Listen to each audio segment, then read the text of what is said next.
प्रदेश में वर्तमान में सरकारी क्षेत्र के 3 और निजी क्षेत्र के 9 पशु चिकित्सा महाविद्यालय संचालित हैं। इन संस्थानों में गुणवत्ता के संबंध में मापदंडों की भी पालना नहीं हो रही है।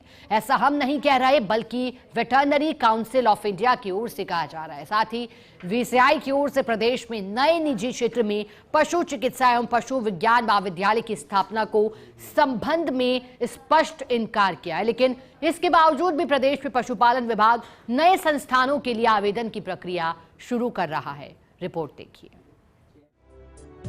प्रदेश में भले ही पशु चिकित्सा शिक्षा का स्तर गिर रहा हो, लेकिन पशुपालन विभाग प्रदेश में नए निजी क्षेत्र में पशु चिकित्सा महाविद्यालय खोलने पर आमादा है। पिछले 1 वर्ष में विभाग की ओर से ऑनलाइन आवेदन के लिए तीसरी बार पोर्टल खोला गया है।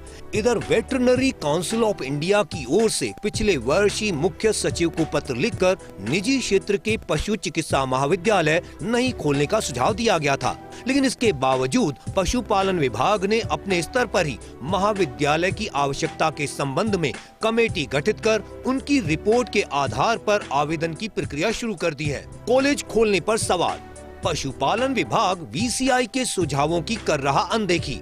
नए पशु चिकित्सा महाविद्यालय खोलने की प्रक्रिया शुरू। वीसीआई ने निजी कॉलेज न खोलने की दी थी सलाह। वीसीआई ने पिछले वर्ष मुख्य सचिव को पत्र लिखा था। प्रदेश के मौजूदा वेटरनरी कॉलेज वीसीआई मानकों पर खरे नहीं, शिक्षकों की न्यूनतम संख्या तक पूरी नहीं। नए कॉलेज खुलने से शिक्षक संकट और गहराया। बीवीएससी एंड एएच कोर्स में अयोग्य छात्रों को प्रवेश। नीट यूजी मेरिट से बाहर के छात्रों को भी दाखिला। राज्य और प्रबंधन कोटा में नियमों की अनदेखी। पशु चिकित्सा शिक्षा का स्तर लगातार गिर रहा। शिक्षा की गुणवत्ता शिक्षकों की संख्या और योग्यता पर निर्भर।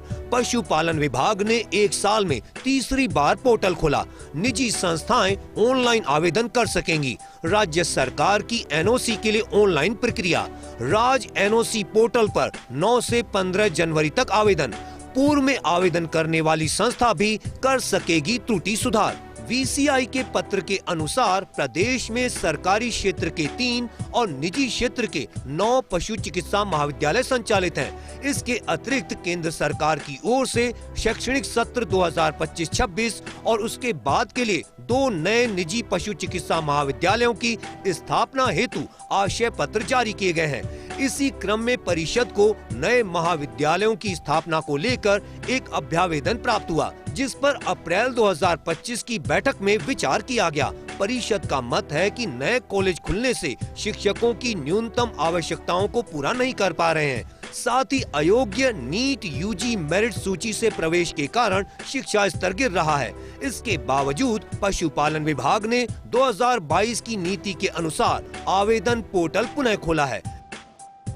वर्तमान में संचालित पशु चिकित्सा महाविद्यालयों में वीसीआई के गुणवत्ता मापदंडों की पालना नहीं हो रही है और ऐसे में नए कॉलेज खुलने से चिकित्सा शिक्षा की गुणवत्ता का स्तर और गिरेगा। लेकिन फिर भी इसके इन सुझावों को अमल में लाने के बजाय राजस्थान में पशुपालन विभाग की ओर से नए पशु चिकित्सा महाविद्यालय खोलने के संदर्भ में पिछले 1 वर्ष में तीसरी बार पोर्टल ओपन किया गया है ताकि नए कॉलेज खोले जा सके। लेकिन इन नए कॉलेजों के खुलने से क्या चिकित्सा शिक्षा का गुणवत्ता का स्तर राजस्थान में बना रहेगा या नहीं। कैमरा पर्सन नरेंद्र के साथ Dinesh Kasana, first India news, Jaipur.